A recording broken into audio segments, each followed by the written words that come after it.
So guys, in any of the astrological analysis, we always give attention to the Panchang analysis. And one of the important factor which you have to give attention is the Tithi, Kshay, Shunya Tithi, or even the Shunya Nakshatra. So this word Shunya in English can be translated as depreciating or as zero.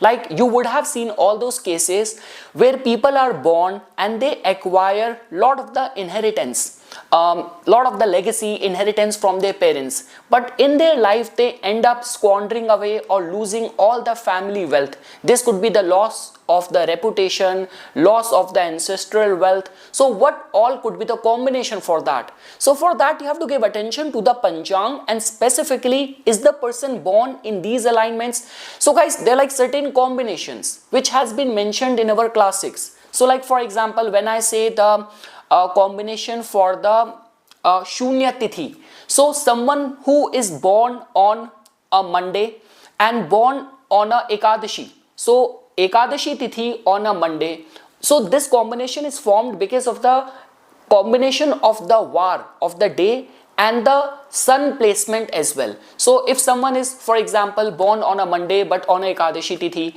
or someone who is born when Surya, sun is transiting in the Aquarius, but that day it was the Chaturthi Tithi in that month. So that means the person is born on a Shunya Tithi. Same is the way there is a concept of the Shunya Nakshatra. So in the Chaitra month, if you are born on the Ashwini or the Rohini Nakshatra, it is called as the Shunya Nakshatra.